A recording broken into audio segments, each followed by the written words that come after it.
Hello les enfants! Aujourd'hui, on va parler du pyjama rayé pour la dernière fois et on va analyser un peu plus en détail la fin tragique de ce livre. Et on commence tout de suite par un petit exercice de structuration.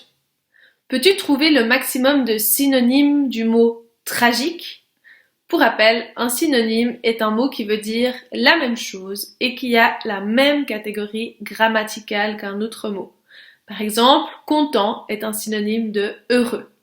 À toi d'en trouver le maximum pour le mot tragique. Tu peux utiliser un dictionnaire, bien sûr.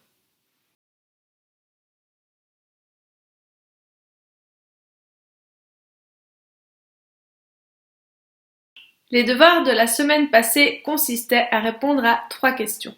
On va revenir sur vos réponses. La question 1 était: comment te sens-tu à la fin de ce livre? Voilà vos réponses.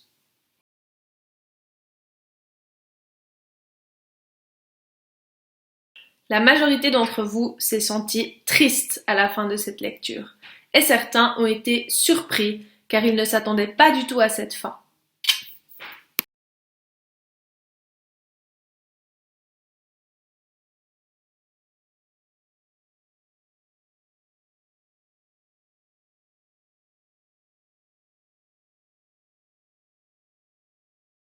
La deuxième question était: où est Bruno?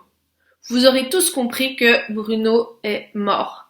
Il a suivi Shmuel dans le camp de concentration et avec son pyjama rayé ne pouvait pas être reconnu des autres enfants juifs qui étaient là.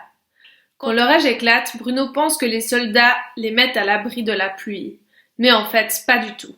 Ils sont effectivement mis dans des chambres à gaz où ils seront gazés, c'est-à-dire intoxiqués. À ce moment-là, Bruno meurt avec Shmuel et tous les autres juifs.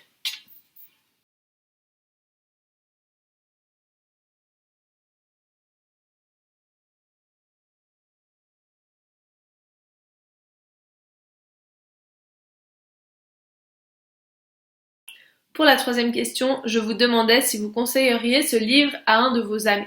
La plupart d'entre vous avez répondu oui. Ce que vous avez aimé, c'est, malgré la tristesse et la brutalité de cette histoire, d'en apprendre un peu plus sur Hitler, d'en apprendre un peu plus sur l'histoire à cette période-là. Deuxième point qui est revenu, vous avez apprécié que l'histoire soit racontée par Bruno, soit un enfant de presque votre âge. Et finalement, vous avez apprécié que cette histoire soit tirée de faits réels.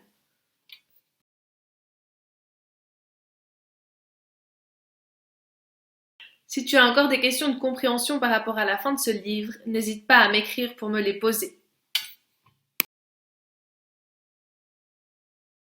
Prochain exercice, voici 2 images. J'aimerais que tu les décrives dans ton cahier le plus précisément possible, comme si tu racontais ce que ces images illustrent de l'histoire à quelqu'un qui n'a pas lu le livre.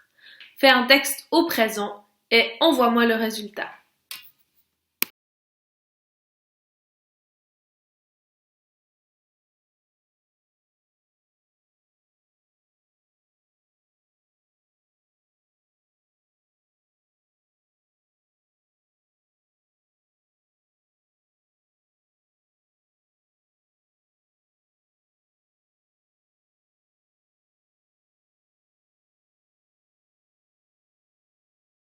Ton dernier devoir par rapport au pyjama rayé est de regarder le film. Ce film est une adaptation à partir du livre.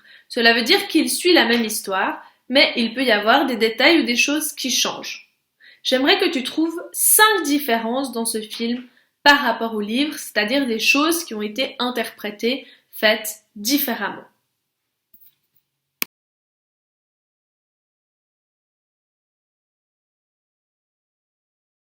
Je te souhaite une bonne fin de journée et un bon visionnage.